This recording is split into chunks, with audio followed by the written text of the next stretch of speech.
I'd like to quickly introduce the effort we put into in Russia in the last few years as well. Так, вернемся к слайдам. И сейчас мы расскажем вам о том, что компания делает для поддержки клиентов на российском рынке. Okay. So I didn't introduce Pavel earlier, but Pavel is now based in St. Petersburg. He'll be, if you have any difficult questions, detailed questions, feel free to bother him. Итак, Табиш представляет меня зовут Павел.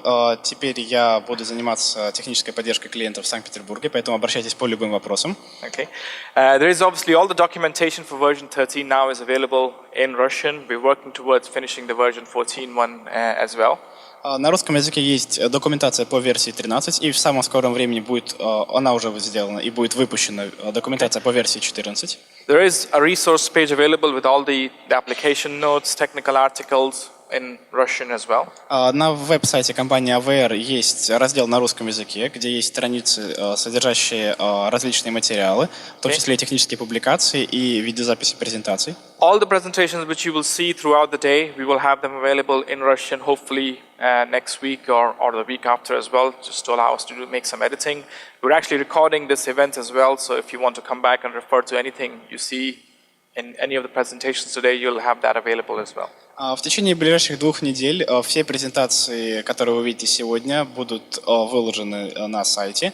Помимо прочего, сегодняшнее мероприятие записывается на видео, поэтому если вы в какой-то момент захотите пересмотреть какие-то его участки, это будет также возможно сделать на сайте компании AWR. Okay. Right, moving on. I'll skip through that. So this year, by the way, is a special year because it's a 20-year anniversary of MicroOffice. So the first version of MicroOffice was released in 1998. Итак, в 2018 году у компании AWR особенная дата. Исполняется 20 лет с выпуска первой версии программного обеспечения AWR. Okay. So those of you who are old enough to remember the old versions, it was one of the first software that introduced the concept of an integrated layout and schematic environment. First software to actually introduce real-time tuning. Возможно, некоторые из вас могут вспомнить это время и тогда могут подтвердить, что AWR выпустил один из первых продуктов, который поддерживал, в общем, был одним из первых SAPR, позволявших работать в едином интерфейсе и производить постройку компонентов. It was one of the first softwares also to actually have an open environment in the sense that you were able to write your own custom models, you were able to write your API interfaces, as well as you write your own process development kits or process design kits that go with the software as well. Помимо прочего, AWR выпустил один из первых продуктов на рынке, который был достаточно открытым для того, чтобы пользователи могли писать собственные скрипты, создавать собственные библиотеки и так далее. Okay, most of you are not here for a history lesson, so we want to see what's in the future and what's in the present release. Да, но мы здесь собрались не для уроков истории компании, а чтобы услышать о том, что мы делаем нового.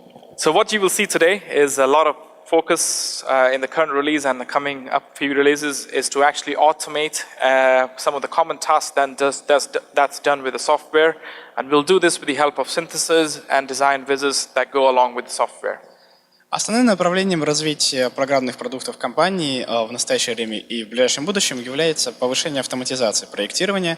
И для достижения этих целей компания занимается работой над алгоритмами синтеза и соответственно, инструментами, позволяющими максимально автоматизировать процесс, так называемыми визардами. The goal with the version 14 has been to actually improve the design flows of commonly used components that are designed using MicroOffice. These are obviously amplifiers, these are obviously antennas and phased array simulation capability, as well as PCB design and verification of PCB layouts. Версия 14 была нацелена на автоматизацию работы в наиболее популярных областях применения программного обеспечения, таких как проектирование усилителей мощности, работа с фазированными антенными решетками и с печатными платами. Okay. With version 14 and onwards, we'll also be able to utilize more powerful computers. I'll show some slides on that afterwards, as well as using data centers for doing long or, let's say, involving electromagnetic simulations. Также по части нововведений в версии 14 представлены более усовершенствованные алгоритмы расчетов, а также представлены варианты лицензирования, позволяющие производить удаленные и распределенные вычисления. Okay. So let's have a quick look at some of the things we will see today. So one of the most common things a software like MicroOffice is used for is to actually make matching networks. Итак, двинемся дальше. И Табиш говорит о том, что, наверное, одной из самых распространенных задач, для которых используются SAPR-подобные Microwave Office, это проектирование согласующих цепей. Okay, matching networks are used everywhere. It could be for antennas, could be power amplifiers. They have their own use depending on their application. Согласующие цепи используются во многих областях, будь то усилители мощности или антенны.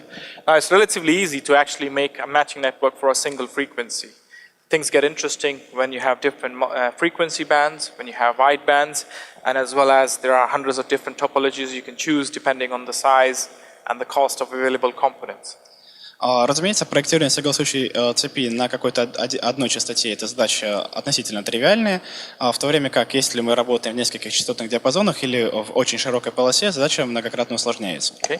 So, with version 14, we will introduce, there's a dedicated presentation on this in detail, is a new matching network synthesis visit. Okay. It can synthesize your matching networks for antennas, multiband antennas, for power amplifiers, low noise amplifiers, etc. Буквально в следующей презентации мы более подробно расскажем о новом модуле программного обеспечения. Это модуль синтеза согласующих цепей, который позволяет автоматически на основе эволюционных алгоритмов создать множество различных вариантов согласующих цепей для различных применений на основе самых различных данных. Approximately evaluates, when you actually give it an input, it will be evaluating close to 10 million circuits responses per second on a normal PC. Мощность алгоритмов заключается в следующих цифрах. На относительно современном компьютере программное обеспечение может рассматривать до 10 миллионов различных вариаций конфигурации цепи в секунду. Okay, it uses a customized version of optimization, genetic optimization technique behind the scenes to allow it to evaluate a large number of circuits as well as eliminate the circuits which are not giving the appropriate response. Специально для этой задачи были созданы специальные версии эволюционных алгоритмов, которые позволяют рассмотреть подобного рода большое количество различных вариаций за относительно короткое время. There's a detailed presentation just after this. Graham will go into the details of this. What's it doing behind the scenes? How do you configure it? All of that information will be in the presentation just after mine. Более подробно об этом в следующей презентации. The next thing we will also see today is improvements in Axiom, especially when it comes to doing PCB simulations. Также среди нововведений это новые инструменты работы с печатными платами, особенно с точки зрения электромагнитной верификации плат, созданных в других инструментах. This is another one of the common tasks that's done with software like Axiom and Analyst. You would try to import your geometries from tools such as Allegro, BoardStation, Pads, etc. На самом деле это достаточно часто решаемая задача, когда у нас есть печатная плата, созданная, например, в Cadence Allegro, в Altium или в других SAPR, и нам необходимо провести AM-верификацию, например, в симуляторе Axiom. Okay, so the wizard you will see later on this afternoon, of course, will be able to take these layouts, complicated layouts, will be able to select the critical portion of our PCB. We will set up the EM simulation automatically on those. Для этого в версии 14 был создан новый wizard, который автоматизирует процессы импорта и настройки симуляторов для работы с печатными платами. Okay. So as I said, Graham will hopefully show some live examples on this, how this is working, how easy it is to import layouts and set up Axiom simulations on this. Об обоих этих визардах подробнее расскажет в своих презентациях Грэм. Okay. Another wizard, actually, I should also say Analyst. This is probably our version 3 or version 4 of Analyst at this point. We introduced a new type of port now in Analyst, allowing us to put wave ports not just on the simulation boundary, but on the internal parts of the structure as well. Среди нововведений, касающихся трехмерного симулятора Analyst, есть новый тип портов. Это внутренний волновой порт, который может теперь размещаться внутри, а не обязательно на границе области моделирования. Goal here is very obvious. It's not always possible for you to place a port on a simulation boundary. You'd like to have internal ports. They can be very tricky in any 3D engine. So with Analyst, internal wave port addresses some of those problems. Табиш говорит о том, что это проблема, с которой часто сталкивались пользователи Analyst, что не всегда можно настроить структуру и границы моделирования таким образом, чтобы порт был именно на ней, поэтому новый тип портов адресует именно этот тип проблем. Analyst now also includes a new eigenmode solver that allows you to capture multi-moding effects as well as check for any cavity resonances. Помимо этого, в новой версии Analyst появился новый симулятор для расчета собственных мод. Okay. One of the other most common tasks today is, of course, doing phased array simulations, and I'm not talking just about the antenna. I'm talking about TR modules that are actually attached to the element arrays as well. Следующее нововведение версии 14 – это новые инструменты для работы с фазированными антенными решетками. Является одним из очень популярных способов применения программного обеспечения. Okay. So Joel will go into the details of how this phased array allows you to analyze radiation patterns of a large number of arrays, conduct failure analysis, as well as model any TR modules that will be connected to these elements as well. Джоэл в своих презентациях сегодня расскажет о том, как новый модуль работы с фазированными антенными решетками позволяет на этапе проектирования заранее оценивать влияние различных параметров и условий на работу фазированной антенной решетки, а также и на тракты, связанные с ней. Okay. Another things we see these days, of course, is to actually using cloud or data centers for simulations. One of the first things we introduced in this along these lines was a few years ago a software called Ansin. Над алгоритмами синтеза в проектировании различных компонентов компания работает уже некоторое время. И пару лет назад был представлен один из первых ее продуктов в этой области. Это Ansin. Это модуль синтеза и оптимизации антенных устройств. I'll quickly show you what the Ansin interface looks like and how it's working, and then we'll move on how some of that technology now is moving towards what MicroOffice can do. Мы сейчас вкратце рассмотрим интерфейс и особенности Ansin, и после этого покажем, как эти методы теперь применяются и в других модулях программного обеспечения. Okay, so I'll create a new project in an Ansin environment. Right now, this is running as a web browser interface, is what you see at the moment. Итак, Ansin работает в веб-интерфейсе, и открыв страницу в браузере, мы сможем создать новый проект. I've created a new spec sheet. I've called it Powell's Antenna over here. And you can see as a user, the input you give to the engine here is the frequency band or bands. Итак, мы создаем новый лист спецификации, на основе которого будет происходить синтез антенны, и смотрим в правой части окна на те параметры, которые мы можем ввести. В частности, это частотный диапазон. Антенна может быть как в одном, так и в нескольких диапазонах. So I've defined an X-band frequency here. I can define the radiation pattern I desire from my antenna as well. I can define that in different formats. Следующий этап – это введение параметров диаграммы направленности. So let's say at bore side, I'd like to have 7 dB of gain from my antenna. At 30 degrees, I'd like to have perhaps 5. At 45 degrees, perhaps I'd like to have 3 dB of gain. You can roughly see how it starts to plot that on a graph for you as I'm inputting the numbers here. Okay. I can then utilize symmetry to make a symmetrical radiation pattern as an input to the engine here. Итак, при помощи простого интерфейса, задавая значение коэффициента усиления антенны в определенных направлениях и применяя симметрию вращения, Табиш буквально за минуту ввел те желаемые параметры диаграммы направленности, которые мы хотим получить на выходе. The other interesting thing I can do over here is I can restrict the size of the antenna. I don't want the antenna to be bigger than what I can accommodate in my design. So a good idea is to restrict the size. I can restrict it in different units. I'll select wavelength in my case to make it easy for me to define these numbers. Так, важной возможностью является возможность ограничения физических размеров антенны. И сделать это можно как в конкретных физических величинах, так и в длинах волн. И в данный момент Табиш ограничил объем занимаемой антенны до коробочки в половину длины волны в двух направлениях и четверть длины волны в вертикальном направлении. I can also define different ground plane sizes, or if the antenna was located away from the ground, if it's mounted on a mast, for example. Помимо прочего, можно задать параметры расположения отражающей плоскости. Then I have a library of more than 300 antennas over here, allowing me to select, let's say, I'd like to have one of this one, maybe a couple of patches for my specification. I can also select all in this case if I wanted. И одним из самых важных этапов является выбор примерной конфигурации антенны, что может быть удобно, если разработчик не знает, какие типы антенн в принципе могут ему пригодиться. Можно выбрать несколько типов антенн из библиотеки, содержащей около, даже более чем 200 различных конфигураций. So I've selected 3 or 4 to actually quickly show you what will happen. There's obviously a lot more settings available here, but what I want to do is quickly run this to kind of show what happens at this stage.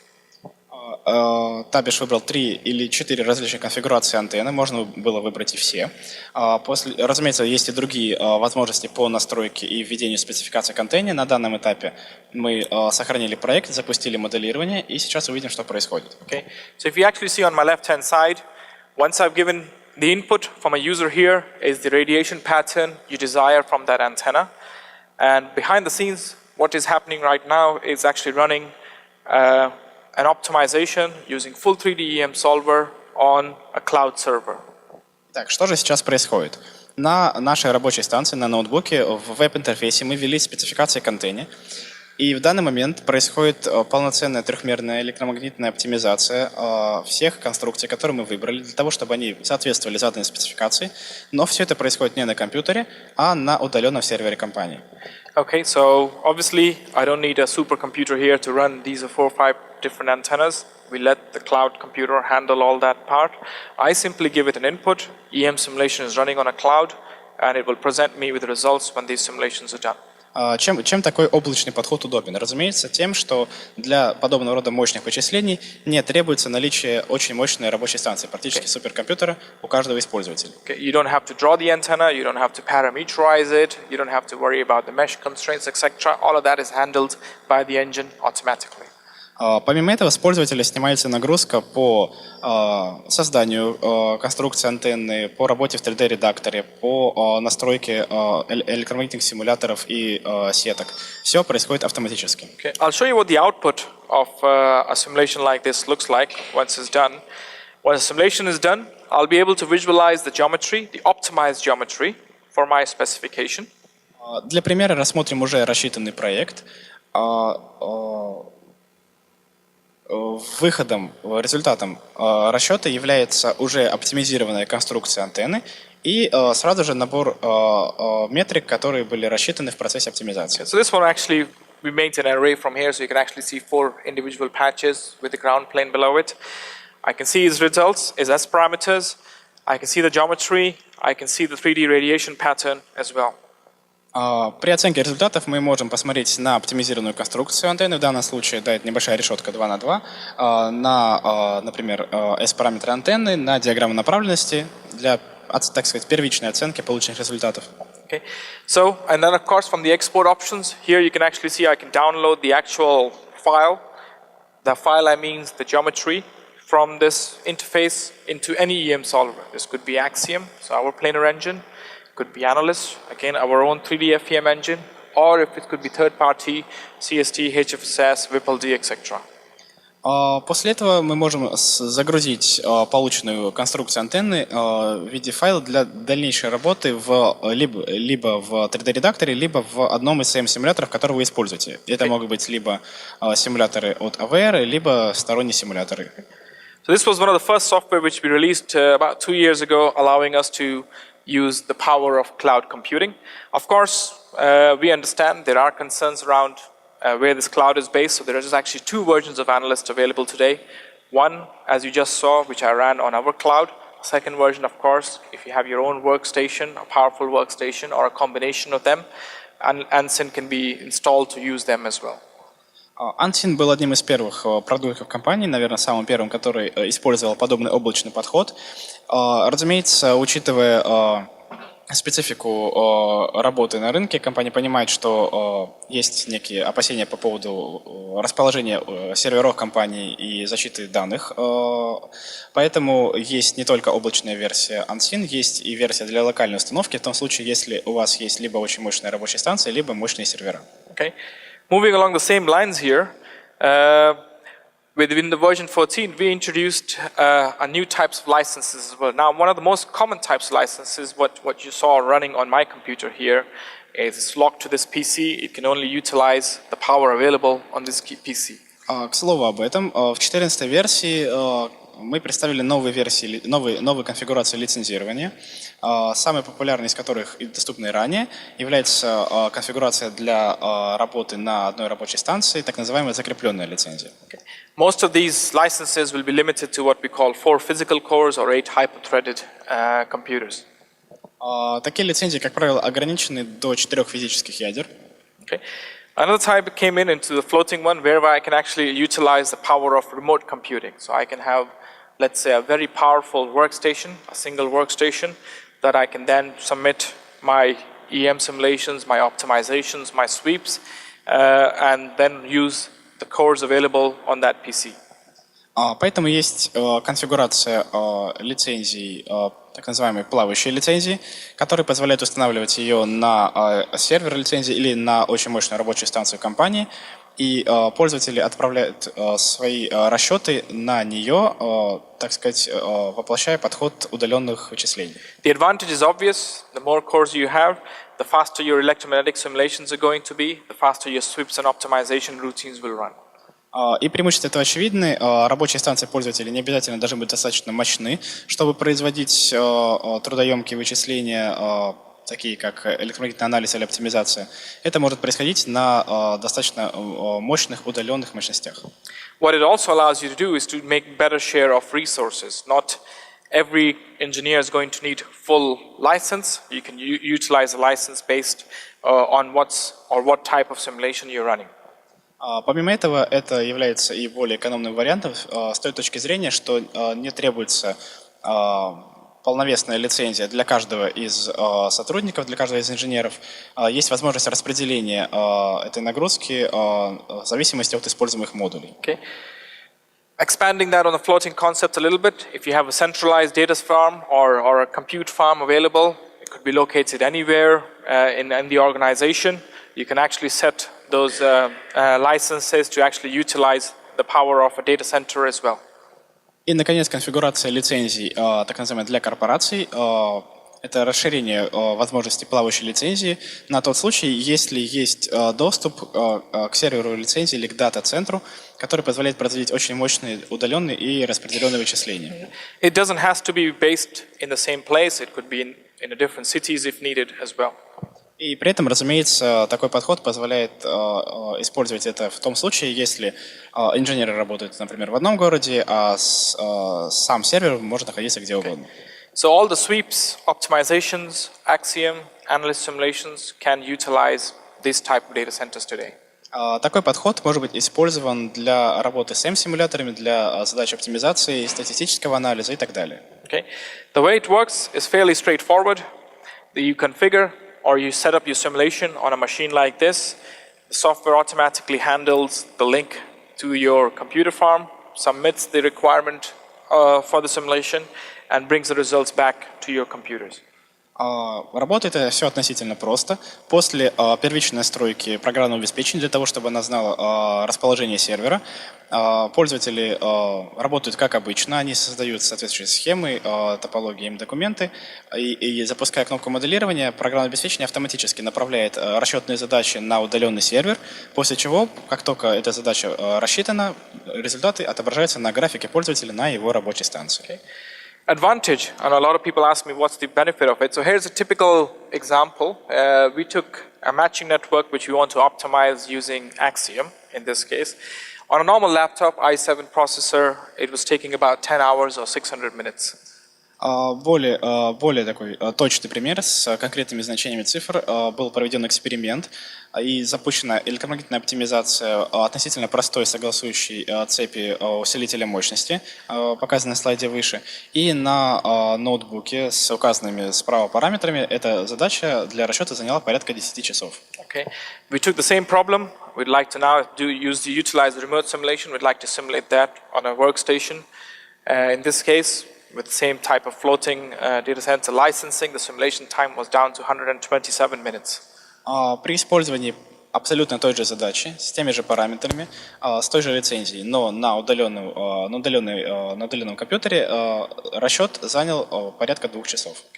Moving it further, we take it to compute farm that has 6 computers available, the same simulation took only 27 minutes or 22 minutes. И при расчете на кластере 6 компьютеров та же задача была рассчитана всего за 22 минуты. Okay, and this is possible with pretty much all the EM simulators that are available with MicroOffice, possible with all the sweeps, possible with all the optimization as well as statistical analysis. И, как отмечалось ранее, подобный подход позволяет ускорить задачи электромагнитного анализа, электромагнитной оптимизации, обработки статистических данных и так далее. Okay. There's one more new thing I want to show. As I said, there's loads of new capabilities available in version 14, and I don't want to spend a whole day just on those. So what we've done is to allow customers to see what's new easily. There's actually a web page available. Anyone can actually access this on our knowledge base. И кое-что, о чем Табиш хотел сейчас рассказать, чтобы не тратить очень много времени на рассказ обо всех нововведениях. Это страница на сайте компании в базе данных. Okay. So you can select any of those applications you're focusing on. You want to learn anything about more in detail about how these things are working, you can click on them, you can look at what's there. You can also download examples showing these capabilities as well. И на этой странице подробно рассказывается о том, какие нововведения есть в версии 14. При этом они отсортированы по различным применениям. И помимо этого, каждый из них является интерактивным. Можно загрузить или открыть прямо из окна браузера конкретные примеры, которые подробно расскажут о том, как версия 14 работает в какой-то из областей и что для этого сделано нового. Okay. I want to show one more major capability before I finish off over here. One of the most common things, again, you do with MicroOffice, you can have multiple different schematics where you're trying to compare the results, or you're trying to generate a report for a design review, or create snapshots of your design.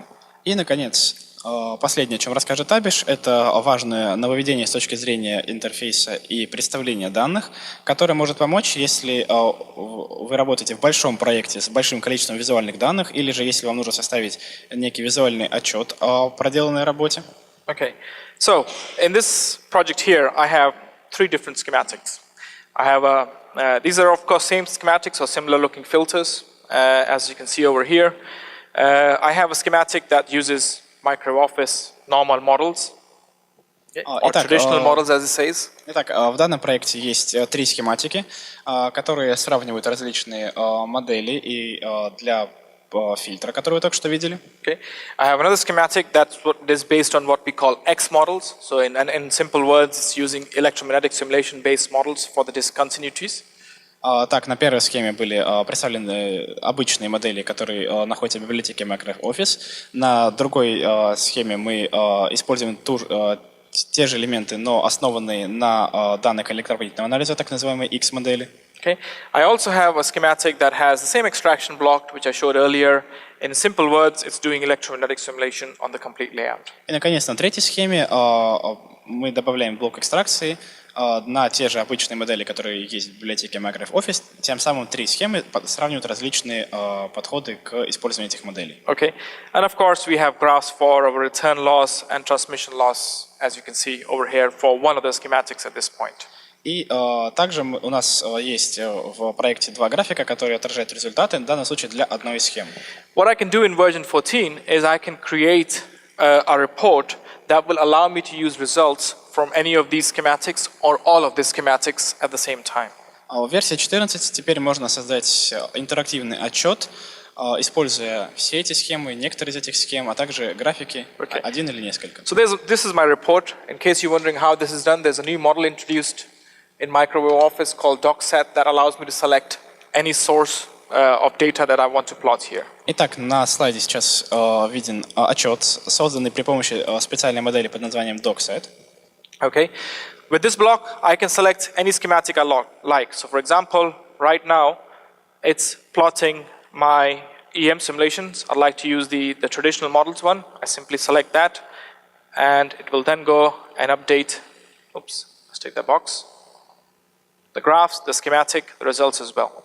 Итак, в параметрах блока можно указать, какие данные нужно использовать для графиков и схем, и он автоматически обновит отчет. Okay. I can select all of them at the same time as well, and you'll see the results will show multiple. Разумеется, можно выбрать сразу несколько наборов данных, которые будут автоматически отражены в этом же отчете. So I don't need multiple graphs. I don't need multiple measurements which I need to define. All can be done from a simple report perspective here. Таким образом, не нужно использовать несколько графиков, несколько схем отдельно. Все это можно внести в один отчет для удобного представления результатов.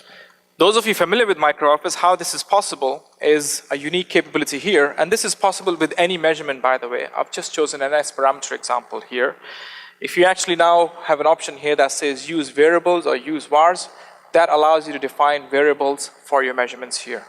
Так, на самом деле подобный подход возможен для абсолютно любых измерений, которые есть в составе MicroOffice. Теперь в окне параметров можно использовать кнопку Use Vars, использовать переменные, и они будут использованы для, соответственно, любых параметров, которые есть. Okay, so in simple words, greatly simplifies things you want to display on graph or customize your reports that come from MicroOffice. Таким образом, резюмируя то, о чем говорилось, что показывал Табиш, это новый подход, который позволяет значительно упростить создание визуализации для проекта. Okay, so I think that was pretty much the last thing I wanted to show. Yeah. Any good questions? На этом все. Если у вас есть вопросы, пожалуйста, задавайте их сейчас, либо в течение дня. Табиш сегодня весь день. Это его единственная презентация, поэтому можете подходить в любое время.